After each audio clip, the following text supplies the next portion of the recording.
Me llamo Elena y tengo 31 años.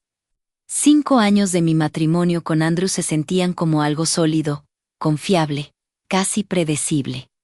Yo valoraba esa predictibilidad, allí vivía mi sensación de hogar. No noté el momento exacto en que esa estabilidad se convirtió en una decoración. Todo comenzó de forma casi imperceptible.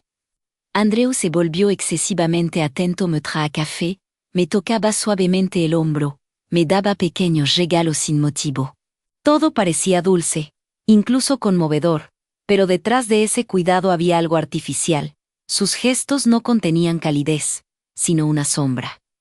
Como un hombre que intenta borrar su propia culpa, con un exceso de amabilidad hacia otra persona. Lo sentía en mi piel, aunque aún no tenía pruebas. Una noche volvió tarde a casa, y en su aspecto cansado había algo que no tenía nada que ver con el agotamiento. El cansancio no huele a miedo. Se movía como un mecanismo perfectamente ajustado, que intentaba no revelar el temblor interior. Lo observé y supe que algo entre nosotros ya había cambiado. Pero todavía no entendía la magnitud. Al día siguiente tomé su teléfono solo porque me pidió encontrar una foto. No tenía intención de buscar nada, pero la verdad dio un paso hacia mí por sí sola. Apareció una notificación en la pantalla, una frase breve, casual en su forma pero devastadora en su esencia. La había escrito otra mujer. Y eso fue suficiente. No necesité abrir los mensajes. El contenido de ese solo texto bastó para desgarrar algo profundo dentro de mis alas idlinole y kekbalken. Inhalé el aire frío y me permití unos segundos de silencio absoluto, sin lágrimas, sin histeria. Solo un mundo hecho pedazos. Y un pensamiento claro, casi helado, que apareció entre las ruinas. Si él cruza la línea, ¿por qué debería quedarme yo del otro lado? No fue un grito de dolor, fue una claridad cristalina. La venganza no llega de inmediato. Madura mientras una persona se sienta en silencio y escucha su propio dolor. No le dije nada a Andrew, al contrario, me volví más contenida, más tranquila. Había una firmeza en mi tono que inquieta más que los gritos. Como si ya no formara parte de nuestro matrimonio, sino que permaneciera en él como observadora. Eso lo just, aunque no entendía por qué. Unos días después, Esan, un antiguo compañero de clase, me escribió. Mostró una iniciativa que nunca antes había tenido. Sugirió que nos viéramos, solo para hablar, como dijo él, pero yo entendí, había más detrás de sus palabras. Y mi respuesta no estuvo dictada por el azar, sino por una decisión. En el café vi curiosidad en sus ojos, sincera, profunda. Me observaba con atención, como intentando comprender lo que se escondía detrás de mi calma exterior. No necesitaba hacer preguntas, lo leyó todo sin palabras. Su mirada no era una escapatoria de la realidad, sino una puerta hacia ella. Lo que ocurrió después entre nosotros no comenzó con pasión, comenzó con la sensación de que por fin estaba viva de nuevo. No una mujer traicionada, no una víctima, sino una persona aún capaz de elegir. Acepté ir a su casa no por romance ni por la esperanza de amor, fue un acto de volver a mí misma. Recuerdo cada paso hacia su hogar. Cada movimiento llevaba una calma tan fría que casi me asustaba. Pero no había miedo. Solo determinación. Esan me recibió sin preparativos exagerados, sin gestos artificiales. Su sencillez fue inesperadamente reconfortante. Cerré la puerta, y ese fue el momento en el que se cerró el círculo iniciado por aquel mensaje en el teléfono de Andrew. Fui yo quien acortó la distancia entre nosotros. Todo lo que ocurrió después no tuvo que ver con engañarlo, como venganza. Fue recuperar el control. Mi cuerpo volvió a ser mío, no algo a través de lo cual se me traicionó, sino algo mediante lo cual podía sentir fuerza. Fue una noche de transformación, no de degradación. Una noche en la que dejé de ser una página arrancada y me convertí en el libro que yo misma escribía. Cuando la mañana rozó las paredes, ya lo sabía, No volvería atrás. Regresaría a casa. Sí, a Andrew, no. Ya no era la mujer a la que él había traicionado. Cuando regresé a nuestro apartamento, encontré a Andrew en un estado de ansiedad tensa. Observaba cada uno de mis movimientos, tratando de entender dónde había estado. Y en el momento en que me quité la chaqueta con calma, comprendí que mi silencio había sido un golpe más fuerte que cualquier palabra. Andrew intentaba mostrarse sereno, pero su nerviosismo era más intenso que el aroma del café que preparaba inútilmente por tercera vez esa mañana. Esperaba que yo dijera algo, una emoción, un grito, un llanto. Una escena, cualquier reacción que encajara en un guión que él entendía. Pero yo ya no vivía dentro de sus expectativas. Me movía con cuidado, con quietud, como si estuviera midiendo de nuevo el espacio entre nosotros. El silencio se convirtió en mi arma y él lo sentí. Noté cómo se tensaba cuando me demoraba demasiado con una taza, con la ventana, con él. Lo que lo golpeaba no era la sospecha, sino el miedo. El miedo de ya no comprender a la persona que tenía delante. Y era cierto, ya no me conocía. En los días siguientes viví como si redescubriera mi libertad. Ya no me aferraba a los hábitos que antes nos unían, no lo esperaba, no preguntaba por sus planes, no mantenía nuestros pequeños rituales familiares. Me movía por mis propios caminos, y en esas rutas impredecibles nació mi nueva fuerza. Andrew, nervioso, intentaba restaurar la cercanía que habíamos tenido. Me tocaba al pasar, mostraba preocupación, buscaba mis ojos. Pero cuanto más intentaba recuperarme, más claro quedaba que había perdido el acceso a mí para siempre. No entendía la causa, pero sentía la consecuencia. No intenté ocultar mis cambios. Mi mirada se volvió más directa, mis movimientos más precisos, mis pasos más firmes. No era un juego ni una provocación. Era la feminidad despertada no por su traición, sino por su subestimación. En algún momento entendí que mi venganza no consistía en haber estado con otro. Eso ya había ocurrido, y no fue por él, sino por mí. La verdadera venganza era que él despertara cada día junto a una mujer que ya no conocía, que ya no pertenecía a ese hogar. Lo observaba revisar su teléfono nerviosamente, temeroso de dejarlos sobre la mesa. Borrando notificaciones, limpiando historiales. Su cautela se volvió excesiva, casi enfermiza. Como si él mismo comenzara a temer la misma arma que había usado una vez. Mi silencio lo obligaba a construir sus propios miedos. Cada noche me miraba como intentando adivinar, ¿sigo con él, o ya estoy por encima de él? Y cuanto más callaba, más vívidas eran las escenas que imaginaba, escenas que yo no confirmaba ni negaba. No le prohibí tener miedo. Una noche, cuando se durmió en el otro extremo de la cama, demasiado lejos de mí y al mismo tiempo demasiado cerca para alguien que ya no era mi marido, pensé en una sola cosa. Mi plan debía ser limpio, preciso, completamente carente de emoción. La venganza nacida del dolor es caliente. La venganza nacida del silencio es fría. Y lo frío siempre es más exacto. No quería destruir su vida de un solo golpe. Quería que caminara hacia el mismo borde donde yo estuve una vez. Y sintiera el dolor no de la pérdida, sino de darse cuenta de que ya nadie lo sostiene. Este no era el final, era solo el fundamento. Mi guerra aún no había comenzado, pero ya sabía cómo sería, no ruidosa, no caótica, sino calculada, elegante, inevitable.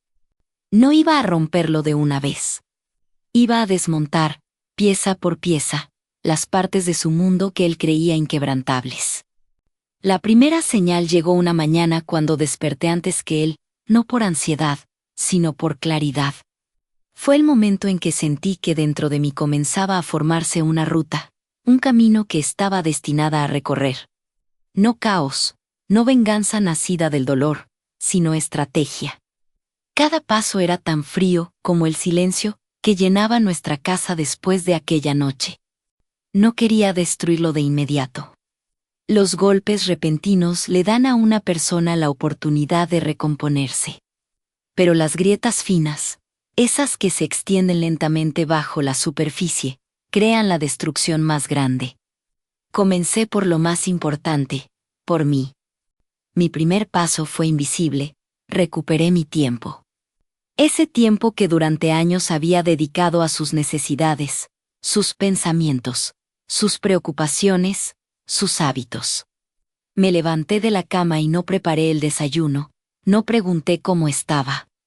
Simplemente entré a la ducha, cerrando la puerta tan suavemente que parecía que un mundo nuevo comenzaba allí. Andrew lo notó de inmediato. Me miró como si intentara reconocer los rasgos de una mujer conocida en la silueta de una desconocida. Sentí su confusión incluso a través de la pared. Era solo el primer golpe, casi imperceptible pero efecto.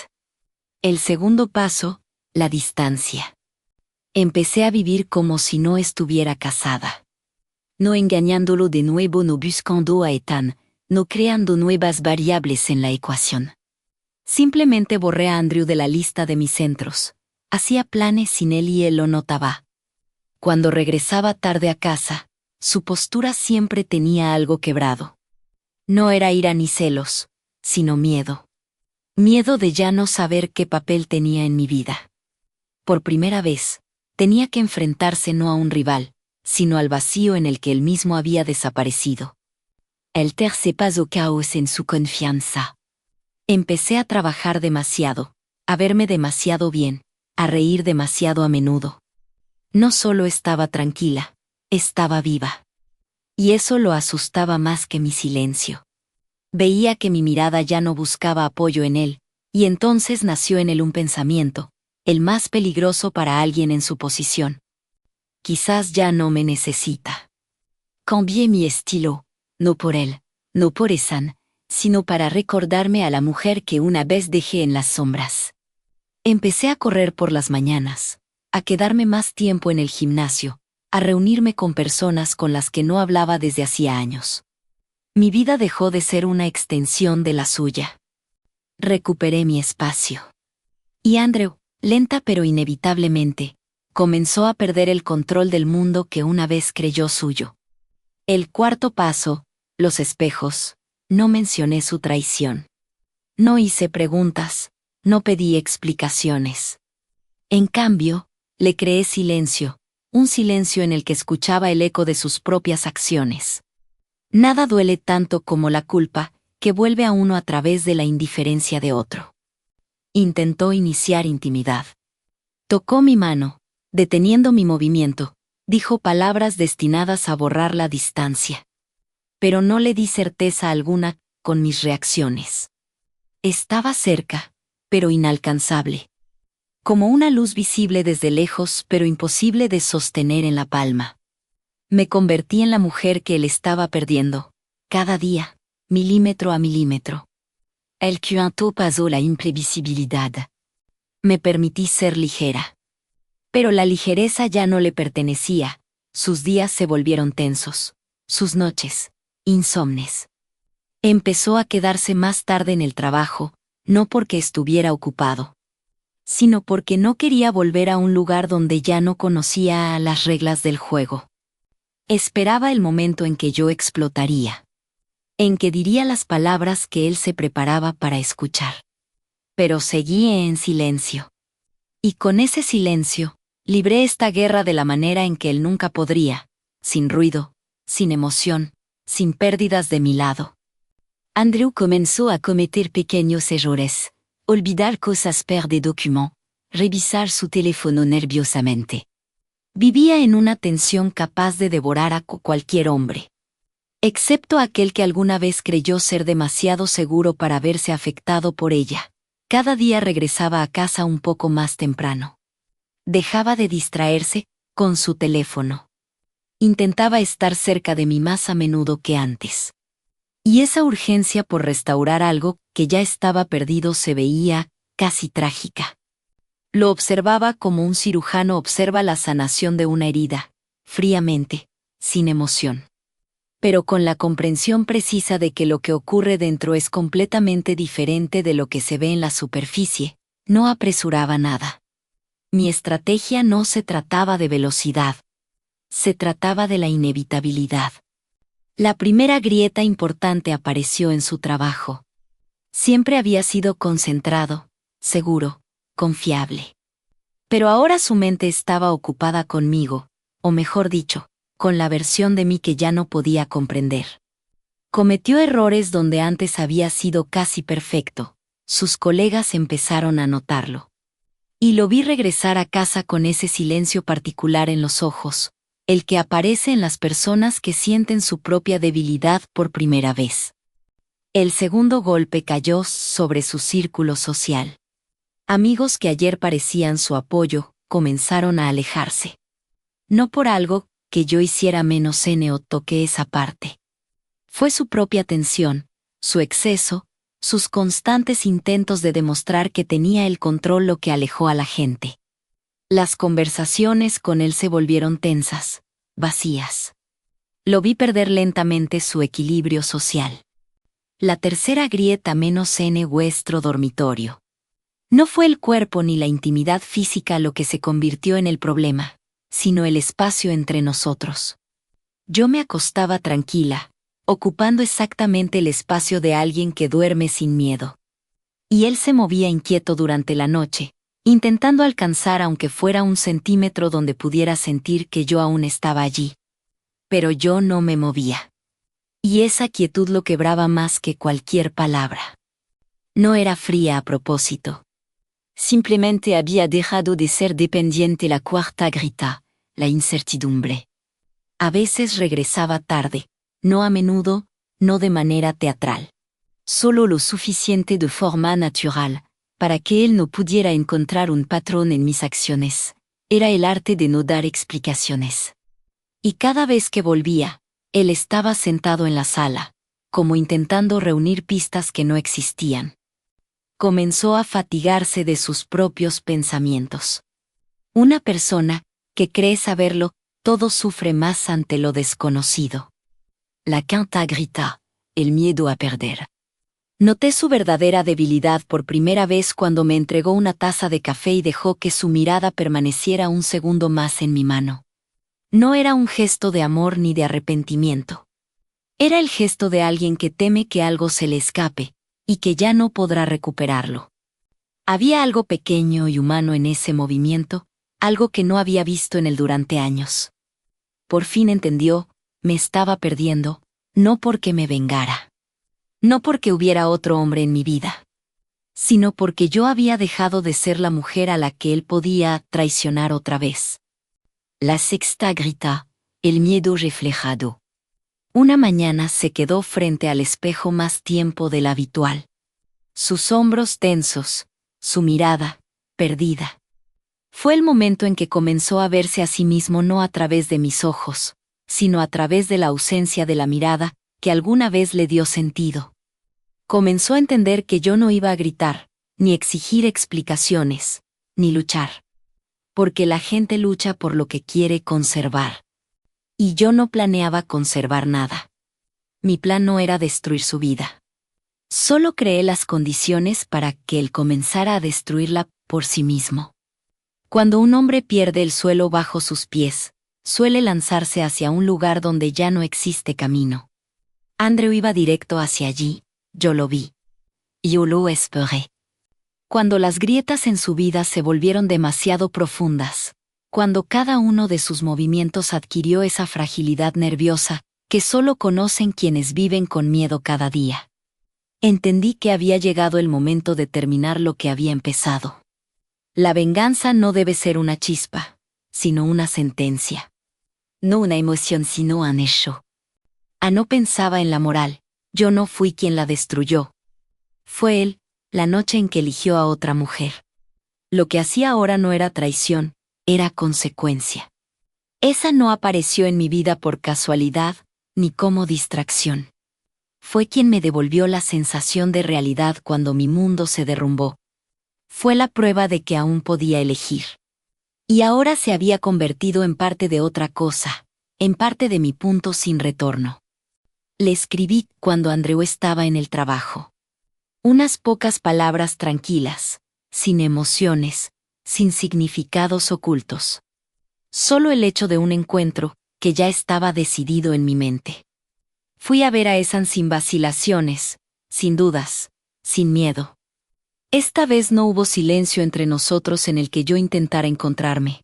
Esta vez sabía quién era. Y sabía por qué estaba allí. No fue una huida del dolor, fue la culminación de mi poder sobre mi propia vida, mi elección, mi control, mi paso final.